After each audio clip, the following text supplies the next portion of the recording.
नमस्कार विद्यार्थी मित्रांनो, मी रतिकांत मोरे. तुम्हा सर्वांचं माझ्या यूट्यूब चॅनलवर खूप खूप स्वागत. आज आपण 8वी शिष्यवृत्ती परीक्षा पेपर पहिला गणित, तर या गणितातले 2017 पासून ते 2023 पर्यंत परीक्षेत विचारले गेलेले त्रिकोण आणि त्रिकोणाचे गुणधर्म या घटकावरचे सगळे प्रश्न, आत्तापर्यंत जवळपास 10 प्रश्न शिष्यवृत्ती परीक्षेत आत्तापर्यंत या घटकावर विचारलेले आहेत. एकूण 10 प्रश्न आहेत. ठीक आहे, तर त्या 10 प्रश्नांना आपण आज सोडवणार आहोत. ठीक आहे, चला तर सुरू करूयात आणि त्याचबरोबर त्याचे काही गुणधर्मही लक्षात घेणार आहोत. पहिला प्रश्न पाहूयात आपण. 2017ला आलेला प्रश्न आहे. पहा काय म्हणतोय प्रश्न. एका त्रिकोणाचे दोन बाह्यकोनांची मापे 140 अंश व 130 अंश आहेत, तर तो त्रिकोण कोणत्या प्रकारचा आहे. आता प्रश्न पहा, शिष्यवृत्ती प्रश्न विचारताना लक्षात घ्या कसे प्रश्न विचारते. 30% एकदम सोपे प्रश्न, 40% मध्यम प्रश्न आणि 30% पुन्हा थोडेसे कठीण प्रश्न. ठीक आहे, तर 100% हा प्रश्न या 30%तला असला पाहिजे. ठीक आहे, लक्षात घ्या की आपल्याला 70% मार्क मिळवणं खूप सोपं आहे. फक्त आपल्याला काय करायचं आहे, पॉईंट धरून अभ्यास करायचा आहे. 100% तुम्हाला तेवढे मार्क पडणार आहेत. आता प्रश्न समजून घेतलाय आपण. दोन बाह्यकोनांची मापं दिलेली आहेत. समजा हा त्रिकोण आहे. ठीक आहे, आता त्रिकोणाचे बाह्यकोन म्हणजे काय की हीच बाजू जर अशी बाहेर गेली आणि या ठिकाणी समजा आपण कुठलीही एक बाजू या बाजूला जरी समजा आपण बाहेर घेऊन गेलो अशा पद्धतीने. ठीक आहे, म्हणजे बघा ही एक बाजू झाली. अशा बाजू आपण जर बाहेर घेतल्या तर बाह्यकोन जे असतात ते बाह्यकोन कुठले, तुम्ही हा पण बाह्यकोन घेऊ शकता. आपण एकाच बाजूचे खालच्याच बाजूचे घेऊया दोन बाह्यकोन. हा बाह्यकोन आहे, ह्याचं माप किती सांगितलं, 140 सांगितलंय. दुसरा बाह्यकोन आहे 130 सांगितलं. आता विचार करा की हे दोघं जे आहेत ना, हे रेषीय जोडीतले कोण आहेत. म्हणजे हा कोण जो आहे तो 100% 180 वजा 130 असणार आहे. म्हणजे याचं माप तुम्हाला मिळून जातं 50 अंश आणि याचं किती मिळून जातं 40 अंश. आता लक्षात घ्या की हा 50 अंशाचा झाला आहे. कशामुळं, कारण दोघांची बेरीज किती असते 180 असते, म्हणून हा 50 अंशाचा झाला. क्लिअर. त्याच्यानंतर तुम्हाला हा 140 दिलेला आहे बाहेरचा, म्हणून हा आपण किती पकडला 40. आता दोघांची बेरीज किती झाली पहा 90 अंश झाली. मग त्रिकोणाच्या आतल्या तिन्ही कोणाच्या मापाची बेरीज किती असते 180 असते. याचा अर्थ काय होतो की हा 100% किती असला पाहिजे 90 अंश असला पाहिजे. म्हणजे संबंधित त्रिकोण हा काय असणार आहे, काटकोन त्रिकोण असणार आहे. ठीक आहे, म्हणजे या ठिकाणी आपल्याला कोणता गुणधर्म कामाला आला, तर तो गुणधर्म आला त्रिकोणाच्या तिन्ही कोणाच्या मापाची बेरीज 180 अंश असते. ठीक आहे, वळूयात पुढच्या प्रश्नाकडे. पुढचा प्रश्न काय म्हणते पाहूयात. खालील पर्यायात त्रिकोणासाठी 3 बाजूंची मापं दिली आहेत. बाजूंची लांबी तुम्हाला दिलेली आहे, त्यावरून कोणत्या पर्यायातील मापावरून त्रिकोण रचना होणार नाही म्हणता येईल. लक्षात घ्या, याच्याकडे थोडंसं महत्त्व देत चला. ठीक आहे, आता त्रिकोण रचना कधी होत नसते त्याच्याशी रिलेटेड एक गुणधर्म 2018चा प्रश्न आहे हा. तर त्याच्याशी रिलेटेड गुणधर्म काय आहे पहा. त्रिकोणाच्या 3 बाजू ज्या आपण काढत असतो, तर त्या त्रिकोणाच्या 3 बाजू ज्या असतात ना, त्यातल्या कोणत्याही 2 बाजूंची लांबी, ठीक आहे, ही नेहमी त्या तिसऱ्या बाजूपेक्षा कशी असते, जास्त असते. कोणत्याही 2 बाजू घेतल्या की त्याची लांबी जी आहे ती तिसऱ्या बाजूपेक्षा कशी असते, जास्त असते. मग आपल्याला आता असा पर्याय शोधायचा आहे की ज्याच्यामध्ये तुम्हाला तसं दिसणार नाही. ठीक आहे, कारण तुम्हाला त्रिकोण रचना होणार नाही असा पर्याय शोधायचा आहे. मग पहिल्यांदा जर आपण बघितलं 7 + 4 11 हे कमीच आहे, किंवा 5 आणि 4 9 कमीच आहे. त्याच्यानंतर 7 आणि 3 जरी पकडलं तरी 10 ह्याच्यापेक्षा जास्त आहे. हे दोघं जरी पकडलं तरी 5 आणि 3 8 ह्याच्यापेक्षा जास्त आहे. तिसऱ्या पर्यायात या जर ह्या दोघांची बेरीज केली बघा 4.2 आणि 3.4, तर यांची बेरीज तुमची किती येते बघा 7.6 आणि हे एकटीच तिसरी बाजू किती आहे 8.5. म्हणजे याचा अर्थ काय, इथं तो रूल फॉलो होत नाही की त्रिकोणाच्या कोणत्याही 2 बाजूंची बेरीज ही तिसऱ्या बाजूपेक्षा जास्त असते. ठीक आहे, तर या ठिकाणी हा रूल फॉलो होत नाही, म्हणून पर्याय क्रमांक 3 याच्यानुसार आपल्याला कधीही त्रिकोण रचना करता येणार नाही. ठीक आहे, तर या गुणधर्मावर बेस्ड असणारा हा प्रश्न आहे जो 2018 मध्ये आलेला आहे. वळूयात पुढच्या प्रश्नाकडं. ज्या समभुज त्रिकोणाची बाजू 12 सेमी आहे. लक्षात घ्या, तुम्हाला समभुज त्रिकोण दिलेला आहे आणि त्याची बाजू किती सांगितले 12. तर समभुज म्हणजे तिन्ही बाजू कशा असणार आहेत, सारख्या असणार आहेत. या ठिकाणी ही बाजू समजा किती सांगितले तुम्हाला 12, तर त्या त्रिकोणाची लंब उंची किती. म्हणजे जर तुम्ही या ठिकाणी असा लंब टाकला तर त्या त्रिकोणाची लंब उंची जी आहे हे तुम्हाला किती ते विचारलं आहे. ठीक आहे, आता एक लक्षात घ्या की या ठिकाणी त्रिकोणाची लंब उंची काढण्याचं, समभुज त्रिकोणाची लंब उंची काढण्याचं एक सूत्र आहे. त्याच्यामध्ये काय करायचं, वर्गमुळात 3/2 गुणले बाजू टाकायचं. फक्त तुम्हाला जी मिळते ना ती हाईट मिळते किंवा लंब उंची मिळते. मग वर्गमुळात 3ला वर्गमुळात 3 जशास तसं, 2ला 2 जशास तसं, बाजू तुम्हाला दिलेली आहे 12. बेक बे बेसख 12 म्हणजे किती आले बघा बाजू, 6 वर्गमुळात 3. पहा पर्याय आहे का? येस, डेफिनेटली पर्याय क्रमांक 3 हे तुमचं उत्तर असणार आहे. सूत्र लक्षात ठेवा, हे सूत्र तुम्ही लिहून घ्याल कारण तुम्हाला हे नक्की कामाला येणार आहे. ठीक आहे, वळूयात पुढच्या प्रश्नाकडं. पुढचा प्रश्न काय म्हणतो बघा, एका त्रिकोणाच्या 2 बाह्य कोनांची मापे. पुन्हा एकदा प्रश्न असाच आलाय आणि लक्षात घ्या अजून एकदा असाच प्रश्न आलेला, म्हणजे एकूण 3 प्रश्न अशा प्रकारचे आलेले आहेत. त्रिकोणाच्या बाह्य कोनांची मापं तुम्हाला दिलेली आहेत. ठीक आहे, पुन्हा एकदा मी अशाच पद्धतीनं बाह्य कोन काढतोय. तर मापं काय आहेत बघा, एका बाह्य कोणाचं माप आहे 60. आता ही आकृती काढताना थोडंसं कसं तुम्हाला वेगळी दिसणार आहे. ठीक आहे, कारण रफ फिगर काढतोय आपण 130 अंश आणि दुसऱ्या कोणाचं माप या ठिकाणी हे 60 आपण पकडूया. ठीक आहे, दिसत नाही 60 मला मान्य. तर त्रिकोण कोणत्या प्रकारचा असेल. आता एक लक्षात घ्या की ह्याचा हा रेषीय जोडीतला कोण असणार आहे इथला, ह्याचं माप किती असणार आहे लक्षात घ्या. तर हे 130 आहे, दोन्ही मिळून 180 म्हणजे हे किती असणार आहे, 50 असणार आहे.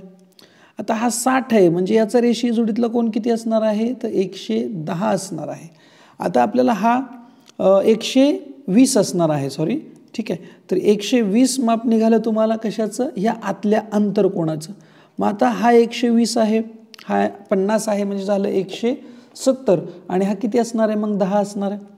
आता एक गोष्ट लक्षात घ्या या ठिकाणी की तिघांची मिळून बेरीज झाली 180, परंतु या तिघांपैकी कोणताही एक कोण जर 90 पेक्षा मोठा असेल तर तो त्रिकोण प्रकार विशालकोन त्रिकोण असतो.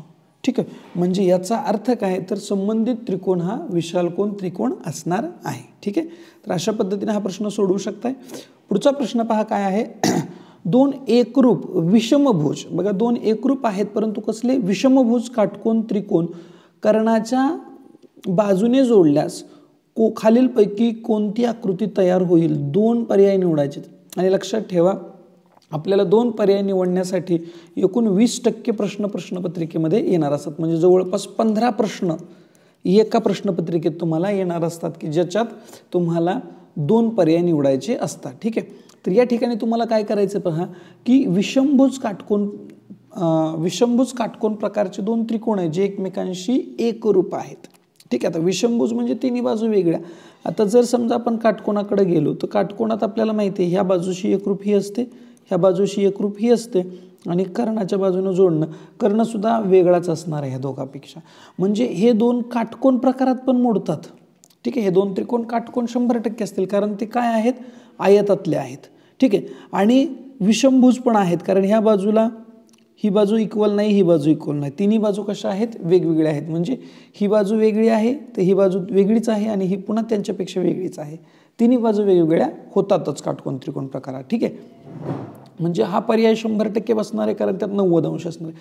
आता समभुज त्रिकोण प्रकार काय येणार नाही लक्षात घ्या, कारण समभुज त्रिकोण जो असतो त्याचा प्रत्येक कोण लक्षात घ्या सारखा असतो का, तर अजिबात नाही. त्याचे विरुद्ध कोण सारखे असतात, काटकोन प्रकारात बसणार नाही.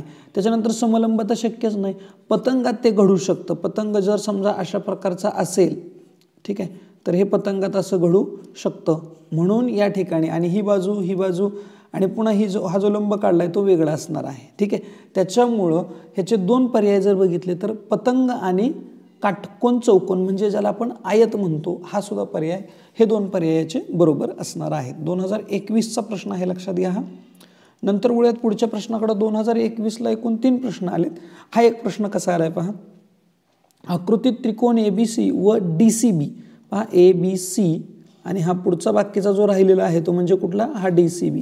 ठीक आहे, हे 2 त्रिकोण तुम्हाला दिलेले आहेत जे कोणत्या कसोटीने एकरूप होतात हे आपल्याला काढायचे. आता दोन्ही त्रिकोणांमध्ये जर बघायला गेलं तर आपल्याला सारख्या कोणा कुठं दिलेत बघा, ABला तुम्हाला DC दिलाय, दोघांमध्ये एक कोण त्या ठिकाणी काय दिलेला आहे, एकरूप दिलेला आहे. मग दोघांचाही पाया BC जो आहे ना तो कॉमन आहे, सामायिक आहे. ठीक आहे, पाया सामायिक आहे म्हणजे लक्षात घ्या बाजू आलाय मध्ये कोण आणि पुन्हा बाजू कोण बाजू, म्हणजे कुठली कसोटी यायला पाहिजे, तर बाकोबा कसोटी यायला पाहिजे. दोन्ही त्रिकोण माकोबा कसोटीने एकमेकांशी एकरूप होतील. ठीक आहे. वळूयात आपण प्रश्न 21चा आहे पहा. पुन्हा एकदा 21चा प्रश्न तुम्हाला पाहायला मिळणार आहे. हा प्रश्न काय आहे पहा. त्रिकोण PQR मध्ये Q व R चे कोनदुभाजक O मध्ये एकमेकांना छेदतात. बघा या ठिकाणी Qचा कोनदुभाजक असा पुढे गेलेला आहे, या ठिकाणी O मध्ये आलाय. तसंच Rचा कोनदुभाजक असाच पुढे आलाय आणि O मध्ये एकमेकांना ते दोघं या ठिकाणी छेदलेत. तर आता Oचं माप तुम्हाला दिलेलं आहे 130 अंश. याचं जे आहे का ते किती दिलेलं आहे 130 अंश माप दिलेलं आहे. तर कोन Pचं माप किती याचं माप आपल्याला काढायचं. ठीक आहे. आता हा प्रश्न किती सोपा आहे हे लक्षात घ्या. खूप प्रचंड सोपा प्रश्न आहे. दिसायला आपल्याला अवघड वाटतो पण खूप सोपा प्रश्न आहे. आता मला एक सांगा की आतला जो त्रिकोण आहे, जे आपण त्रिकोणाचं नाव मी इथं लिहितोय OQR. पहा त्रिकोण आहे OQR.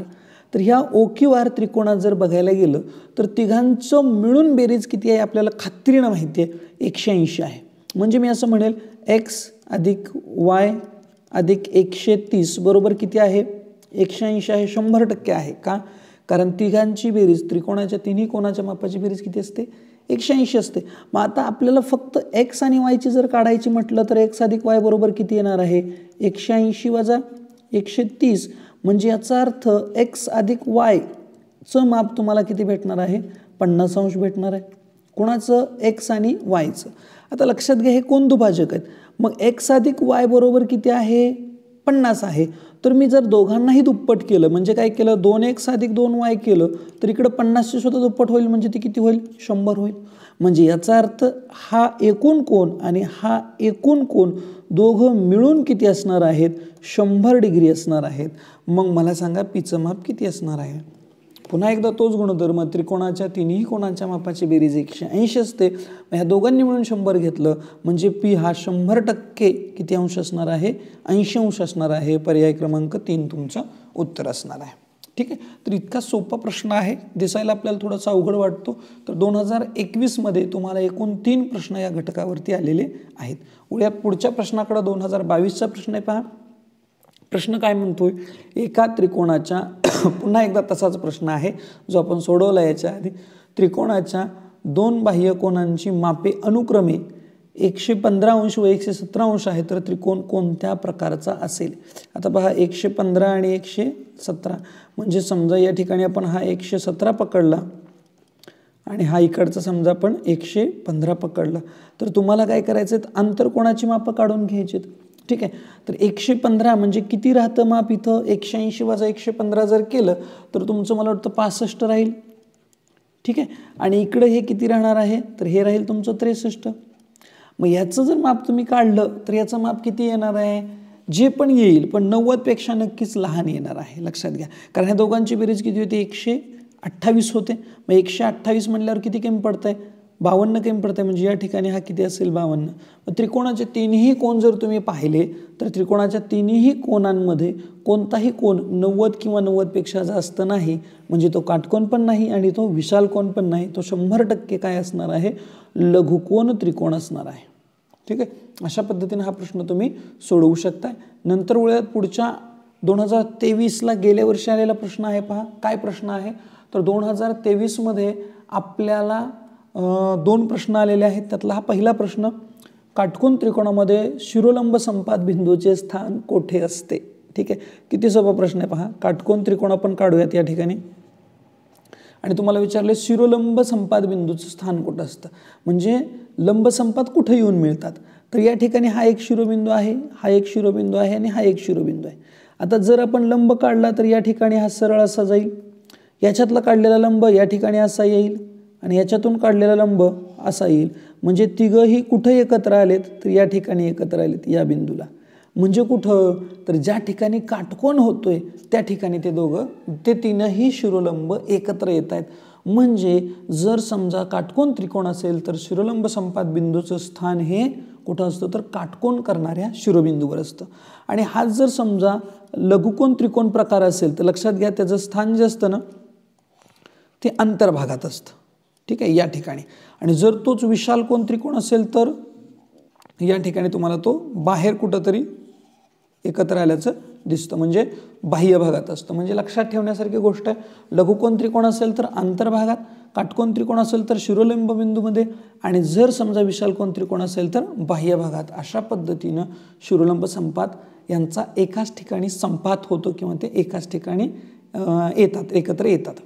पुढे शेवटच्या प्रश्नाकडं काय म्हणतो पहा प्रश्न, सोबतच्या आकृतीत TPQ व TPR आणि बाजू PQ व बाजू PR ह्या एकरूप दिलेल्या आहेत. तर QPT आणि RPT हे दोन कोणत्या कसोटीनुसार एकमेकांशी एकरूप होतील? आकृती बघता क्षणी सांगू शकताय तुम्ही. आता या बाजूला तुम्हाला ही बाजू दिलेली आहे, ठीक आहे, म्हणजे बाजू झाली. नंतर लगेच संलग्न बाजूलाच काय दिलेलं आहे, कोन दिलेला आहे, म्हणजे कोन पण मिळाले. आणि ही जी बाजू तुम्ही बघताय ती बाजू दोघांची कॉमन आहे, सामायिक आहे. म्हणजे बाजू मिळाली, लगेच त्याला चिटकून कोन मिळाला, आणि नंतर लगेच दुसरी एक सामायिक बाजू मिळाली. म्हणजे कुठली कसोटी झाली, बा कसोटी.